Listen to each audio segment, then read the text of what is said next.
এই যে হুজুরনি শুনছ? কি হয়েছে বলো। কালো বোরকা তো না তোমাকে? হুজুর তোমার গোলাপ গোলাপ ঠোঁটে। সামাজিক মাধ্যমে আলোচনার শীর্ষে মাদ্রাসার কিছু টিকটকার হুজুরদের কর্মকাণ্ড। খোঁজ নিয়ে জানা গেছে এরা মূলত প্রত্যন্ত অঞ্চলের নুরানি ও হিফজখানার শিক্ষক, যাদের নিজেদের শিক্ষাগত যোগ্যতা খুবই সামান্য এবং জীবিকার জন্য অন্য কোনো উপায় না পেয়ে তারা শিক্ষকতার মতো মহান পেশার আশ্রয় নিয়েছেন।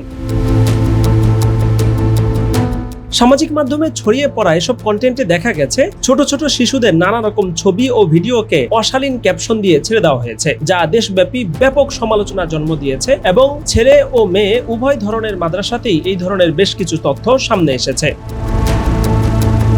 বিশ্লেষকরা বলছেন, মূলত গ্রামে গঞ্জে ইচ্ছেমতো মাদ্রাসা বা কিন্ডারগার্টেন গড়ে ওঠা এবং সেখানে যথাযথ কর্তৃপক্ষের তদারকি না থাকার কারণেই এই ধরনের ঘটনাবলী সৃষ্টি হয়েছে। মাদ্রাসা কেন্দ্রিক গবেষকদের পক্ষ থেকে বিষয়টি সমাধানের জন্য সুনির্দিষ্ট কিছু প্রস্তাবনা প্রদান করা হয়েছে। শিক্ষার্থীদের ছবি ভিডিও প্রকাশের ক্ষেত্রে কঠোর নীতিমালা প্রণয়ন করতে হবে। অভিভাবক ও মাদ্রাসার মূল কর্তৃপক্ষ ছাড়া কোনো শিক্ষক এককভাবে কোনো শিক্ষার্থীর ছবি বা ভিডিও সামাজিক মাধ্যমে প্রকাশ করা সম্পূর্ণ নিষিদ্ধ করতে হবে। শিক্ষক নিয়োগের ক্ষেত্রে শুধু হিফজ নয়, বরং পূর্ণাঙ্গ কিতাবী যোগ্যতা, দাওরায়ে হাদিস বা সমমানের সনদ, উত্তম চরিত্র এবং তাকওয়াকে বাধ্যতামূলক যোগ্যতা হিসাবে বিবেচনা করতে হবে। এক্ষেত্রে নিয়োগপ্রাপ্ত শিক্ষকের মানসম্মত বেতনেরও ব্যবস্থা করতে হবে। সামাজিক মাধ্যম ব্যবহারে শিক্ষকদের জন্য কঠোর আচরণবিধি প্রণয়ন এবং তা বাস্তবায়ন করতে হবে। মাদ্রাসার পবিত্র পরিবেশ, শিক্ষার্থীদের মর্যাদা এবং অভিভাবকদের বিশ্বাস রক্ষায় দৃঢ় ও কার্যকর ব্যবস্থা গ্রহণ করতে হবে। ছোট বড় সকল মাদ্রাসাকে মাদ্রাসা শিক্ষা বোর্ডের আওতায় আনতে হবে,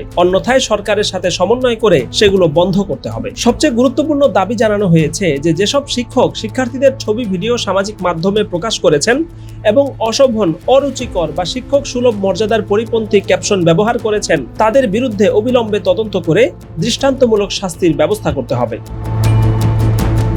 এদিকে সামান্য কিছু ঘটনার কারণে সুযোগ সন্ধানী কিছু ব্যক্তি সরাসরি মাদ্রাসা সিস্টেমকে প্রশ্নবিদ্ধ করার অপচেষ্টা চালাচ্ছেন। কলেজ ভার্সিটিতে মারামারি, খুনোখুনি এবং অজস্র কুকর্ম ওপেন সিক্রেট হলেও সেসব প্রতিষ্ঠান বা শিক্ষা ব্যবস্থার উপরে কখনো দায় দেয়া হয় না। কিন্তু মাদ্রাসা কেন্দ্রিক বিচ্ছিন্ন অথবা আংশিক ঘটনাতেও সুযোগ সন্ধানীরা পুরো শিক্ষা ব্যবস্থার বিরুদ্ধে উঠে পড়ে লেগে যান।